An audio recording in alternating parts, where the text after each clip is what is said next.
নন্দীপাড়া থানায় বাগবাড়িছি তো ভুট্টা খাতে। এটা কি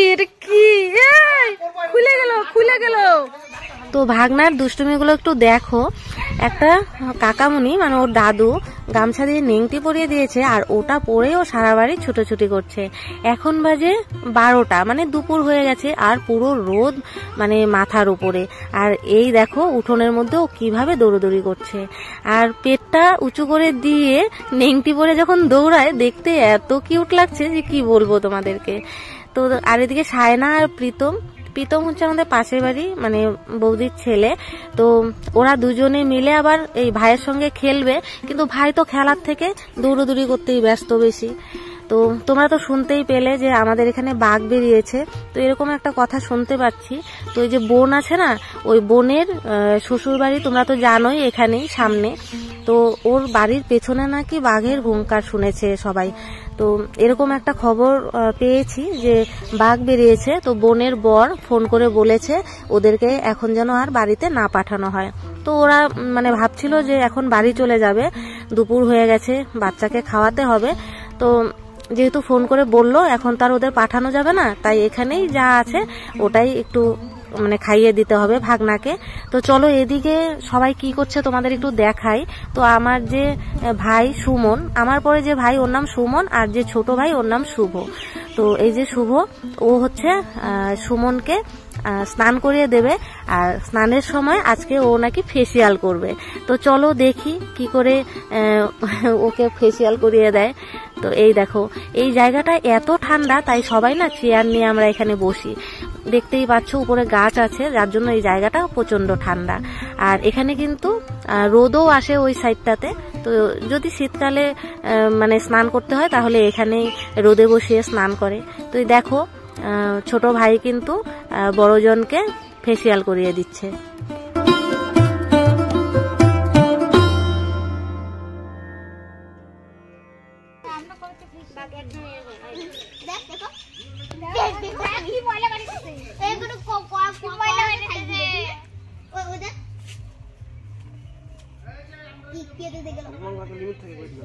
আমাদের এখানে এত গরম, আর আমাদের সাহস দেখেছো, পাশের পাড়ায় বাঘ বেরিয়েছে আর আমরা এখানে আড্ডা দিচ্ছি। আর ওই যে সামনের দিকটা দেখতে পাচ্ছ, ওখানে কিন্তু ভুট্টা ক্ষেত। বাঘ যদি লুকিয়েও থাকে তাও কিন্তু বোঝা যাবে না। আর ওই দেখো ভাগনাও চলে এসেছে এদিকে। এখন যদি বাঘ আসে তাহলে কি হবে বলো তো।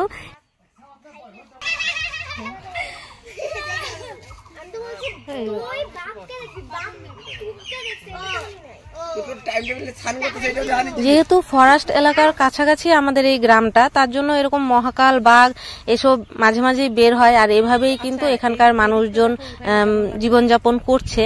তো ভয় পেয়ে তো বসে থাকলে হবে না, রান্না খাওয়া সবই করতে হবে। তো এই দেখো এখানে মহুয়া মাছের ঝোল রান্না করছে। আর বাইরেটা প্রচন্ড গরম, দেখে বুঝতেই পারছো যে কি পরিমাণ রোদ, আর মানে বাইরে বেরোনোই যাচ্ছে না। আর এখন বোনকে আমরা এগিয়ে দিতে এসে এত সুন্দর একটা দৃশ্য দেখলাম, যেটা তোমাদের না দেখালে মানে খুবই মিস হবে। তো দেখো এটা মনে হচ্ছে না যে মরুভূমি, কি সুন্দর মাটিগুলো ফেটে ফেটে আছে, আর উপরে ধানগুলো ছিটিয়ে রাখা আছে। তো এটা হচ্ছে একটা ধানের বিছনের ক্ষেত। তো ধানের বিছন যখন ফেলে না, তখন জল দিয়ে মাটিটাকে কাদা করে তারপর কিন্তু ধান ছিটিয়ে দেয়, আর সেখান থেকে ধানের বিছন হয়। পরে সেগুলো আবার অন্য জায়গায় উঠিয়ে নিয়ে লাগাতে হয়, তারপর সেখান থেকে ধান হয়। তো এই যে ক্ষেতটা অনেক দিন পর দেখলাম, তোমাদের একটু শেয়ার করলাম। চতুর্দিকে দেখো মাটি একরকম, আর এই জায়গার মাটিটা কিন্তু অন্যরকম, দেখে ভীষণ ভালো লাগছে। তাই তোমাদের সঙ্গে একটু শেয়ার করে দিলাম। অনেকদিন পর এরকম একটা জিনিস দেখলাম। আমি নিজেও কিন্তু অনেক বছর পর ধানের বিছনের ক্ষেত দেখলাম। চলো, হ্যাঁ থাক থাক, চলো।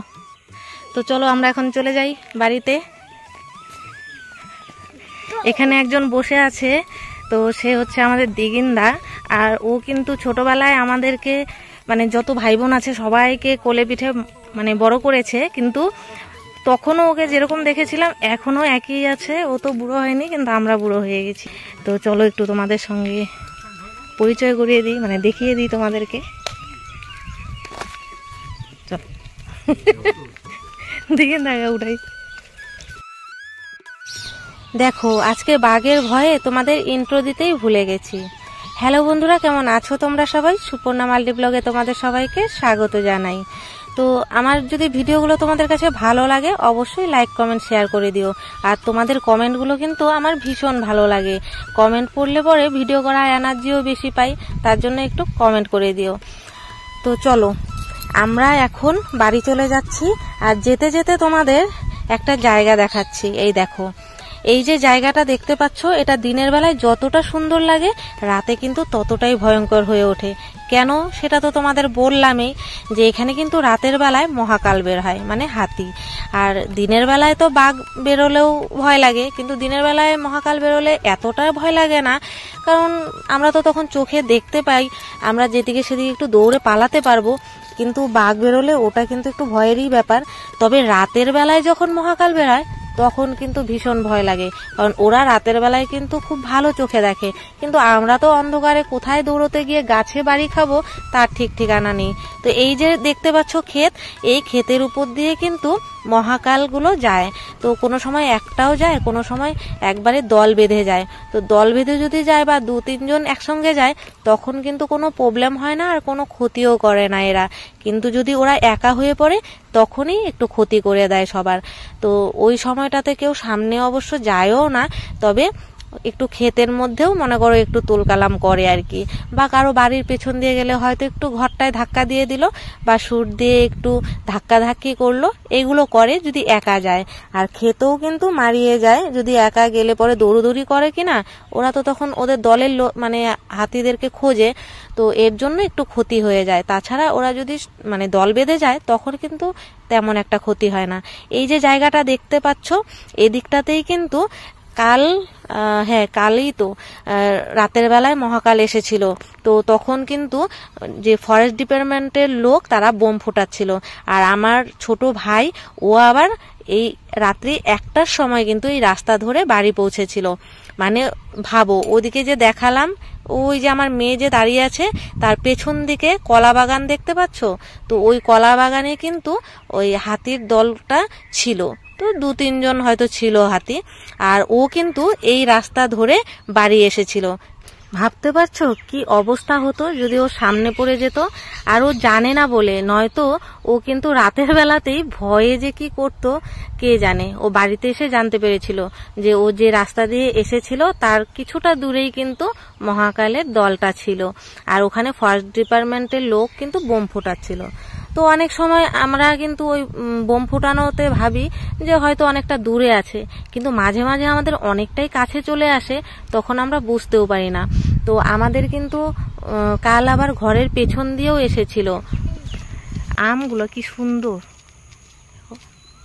আমার না গাছের মধ্যে এরকম সবুজ সবুজ আমগুলো যে ঝুলে থাকে ওটা দেখে বেশি লোভ লাগে।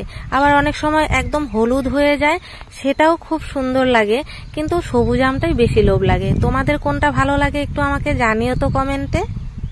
এখানে কাকিমাটা কিভাবে দেখছে আমাকে, দেখেছো? মানে এরকম কিন্তু প্রায় জায়গাতেই হয়। আমি যখন ভিডিও করি তখন সবাই না আমাকে পাগল ভাবে না কিভাবে আমি বুঝতে পারি না, কিভাবে যেন তাকিয়ে থাকে। তো যাকগে, আমি তো খারাপ কিছু করছি না, তোমাদেরকে আমাদের গ্রামটা ঘুরিয়ে দেখাচ্ছি। তো তাতে করে কে কি দেখলো কে কি ভাবলো সেটা দেখে তো লাভ নেই। মানুষে তো কত খারাপ খারাপ ভিডিও করে, তারাই এসবে কর্ণপাত করে না, তো আমি কেন এগুলো নিয়ে ধ্যান দেব। তো চলো তোমাদের আর একটা জিনিস দেখাই। তো এই যে বাড়িটা তোমাদের দেখাবো এর কারণ হলো, একজন ইউটিউবার রিজু রয় হাওড়া, সে আমাকে বলেছিল, দিদি তোমাদের এখানে সব সময় দেখি টিনের ঘর, তো তোমাদের এখানে নাকি সব টিনের ঘর, আর জায়গাটা না একদম বাংলাদেশের মতো লাগে। তো ওই যে দেখতে পাচ্ছ টিনের ঘরটা, ওটা তো আমার বাবার বাড়ি, আর তার আগে একটা বাড়ি, আর এটা তার আগের বাড়ি। তো এই বাড়িটা কিন্তু একদম পাকা করেই তুলছে ওরা, দেখো এখনো আসেইনি অথচ পাকা করে তুলছে। তো এটার উত্তরে আমি একটা কথাই বলতে চাই, যে আমাদের এখানে কিন্তু যেহেতু গ্রাম, তো তার জন্য সবাই জমি কেনার দিকেই ধ্যান বেশি এবং ফসল করার প্রতি উৎসাহ বেশি, ঘর করার প্রতি ঝোঁকটা খুবই কম। তো তারপরেও কিন্তু কিছু কিছু মানুষের শৌখিনতার কারণে মানে এরকম পাকা ঘর করছে। তবে আমাদের পাড়াটায় টিনের ঘরটা একটু বেশি, কারণ এখানকার লোক তেমন একটা মানে শৌখিন বলা চলে না।